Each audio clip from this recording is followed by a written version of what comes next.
So we're 2 shows into the 7 weeks, 17 countries tour. Is that right? Yes. Can you hear me? Am I on? Yeah. Okay. So 17 countries in 7 weeks? 17 countries in 7 weeks, starting in London, Ontario, ending in Paris, France. Just before Christmas, I guess, then, right? Yeah, yeah. That sounds exhausting. Well, it's the least I can do for music. It's no, but this is where the real payoff, the fire.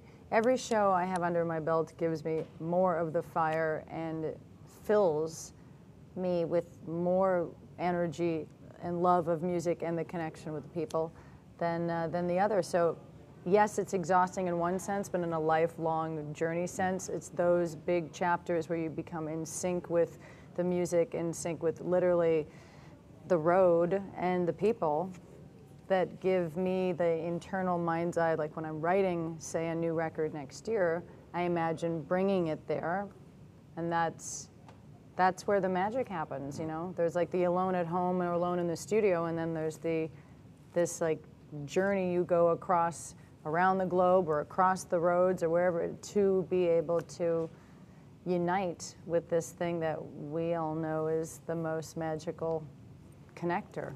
So the live aspect is just another part of this multi-dimensional thing with the Out of Our Minds project, which began with the album. Well, no, did it begin with the album or the film?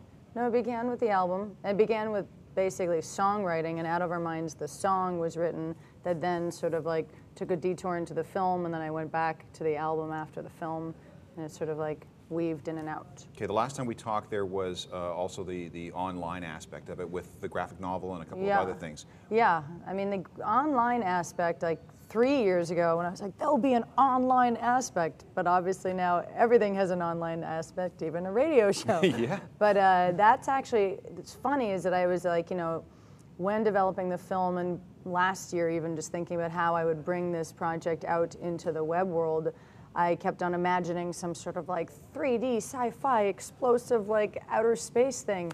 But I now realize that the online aspect is my 5-year archive of my blog that I started the day I started writing and making this project. So when I got off tour for my first record, I had been essentially on tour for almost a decade. So when I got off tour in 2005 for my first solo record, I went into hibernation for what I didn't realize was going to be 3 solid years underground making art, but I knew I wanted to take a break to refresh.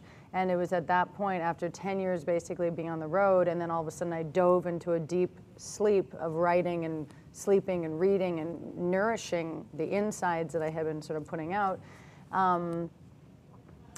I discovered this thing called blogs. So this is and I don't like the internet. I do like people, and I do like connecting with people. So it began as just sort of a simple like way to say, hey guys, I'm going under. And then all these insane things happen in these years. Record industry changes, you know, so my contract with Capitol ending, then deciding to like go nuts and go deep into the darkest woods of arty filmmaking. So I ended up documenting the entire process, and so come now upon the full-on like 2010 release of all elements of Out of Our Minds, in fact the blog is probably the most accurate sort of web portal into what that was. Oh, it's the diary of the project. Yeah, exactly, which I hadn't even realized along the way. I kept on imagining like in the future I'm going to make this insane treasure hunt virtual Out of Our Minds game on the, you know what, it's just my diary, and that's enough.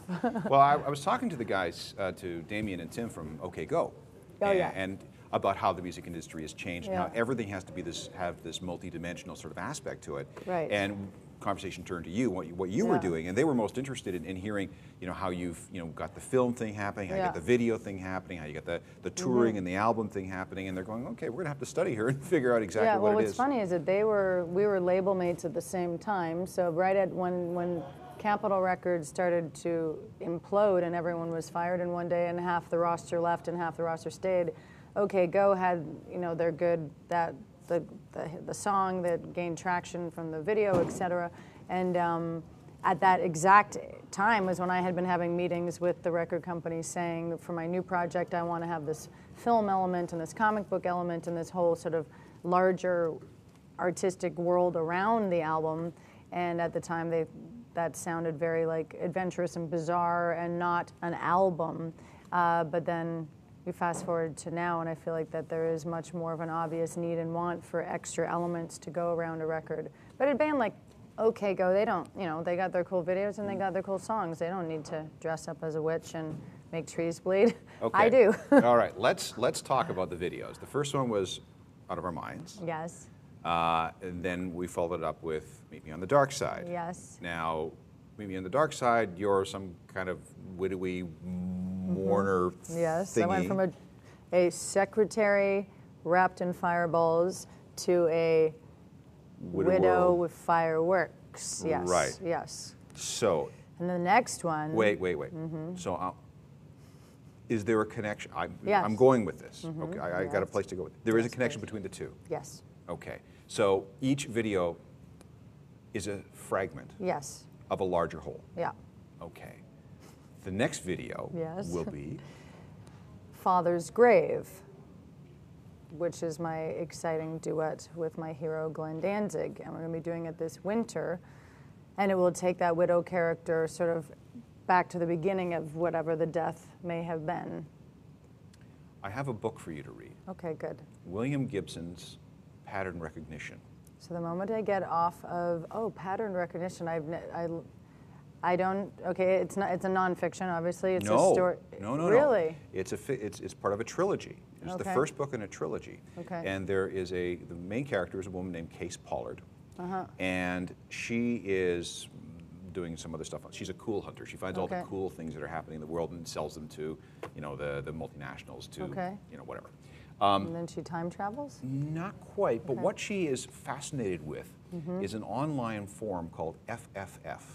And a filmmaker, a mysterious filmmaker, is releasing tiny fragments of a film that seem to be connected in some way or another. So I'm listening to the audiobook last night and I'm thinking, oh, funny. So what like, FFF is fragment film? No, it's fetish footage film or something like that. And every once in a while, a new fragment could be 48 seconds long. There's almost no dialogue. Right. The characters are like whimsical and weird and cool. And I thought of you. Well, and then in the year leading up to releasing Out of Our Minds, I was doing these little teaser fragments on my website. And yes, part of, say, what this project I hope to create in my foundation is an ever-evolving story, which may continue on in the next videos, obviously, like I said, Father's Grave, or may even continue on to the next album or the next live incarnation of the show. For example, for Out of Our Minds, this tour, tonight is going to be our first test of these, taking the visuals from the films and the videos and morphing them into, taking it to another place. So it's fragments from the film and the video into the live show. So I've been working with a video film company in Montreal called Fou Malade, and so I gave them the entire universe, all the raw footage and everything, and they're morphing it into their own version for the live show. And that is, for me, a test of what I want to do next year, which would create, I could maybe write my next record based along more of a film project than I then make a record from, versus what I did this time, which was make a song then turn into, so I'm hoping that all of these sort of like fragments of the same spirit or message can change all the patterns in which I make art in the future. Do you know where the narrative of this story is going? I think, well, what's great is that it is about an eternal female force who can time travel. Therefore, it can go everywhere, anywhere, and that's the sort of foundation. The one thing that this eternal female force that is time traveling is looking for is the center, is the heart, is the gut, it's the feeling, it's the purpose, it's the blood that runs, it's the connector, and that is music. So really all it is me making music with my life. Okay. I mean, it's not always music, but it exists in other forms, be it love, be it, Vikings, be it blood. Love and Vikings. Okay, I'm sure we could craft some kind of moral from that. Yes. Well, this is, are you making this up as you go along? I am not making this up. No. I've been developing this for years, and it really is for me creating an inspired open, because when you said the title of that book, Pattern Recognition. Pattern Recognition, since I was a little girl, the first feeling of recognizing a sort of place in this endless universe was looking at outer space. Someone had just explained to me what infinity meant, and I stared through the sky, and I tried to look as far as I possibly could, doom, doom, layer, layer, layer, layer. And once I understood that there was no end, and this incredible sort of loop effect started tripping through my head, and this is, you know, before hallucinogenics, this is like a 12-year-old girl understanding this feeling of eternal, and that was the sort of beginning of understanding a human's place in the universe and the spirit, your spirit's place in the universe, not your temporary body. So, I mean, along the way, when I discovered music, or even photography, actually, when I started taking photos at 13 and then went to art school, and the main thing I was doing with photography was documenting everything around me. So it was, you know, if it's a speck of dust or if it's like an important person in my life or it was all about collecting all of these random moments to make a larger whole.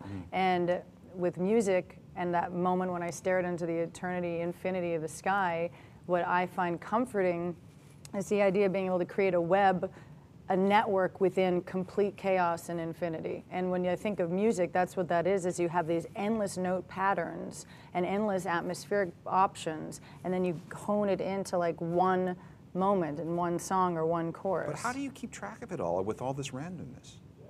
But it's not random, it's like you get clues of this, like a spark goes off and then another spark goes off and you put them together and it makes this thing.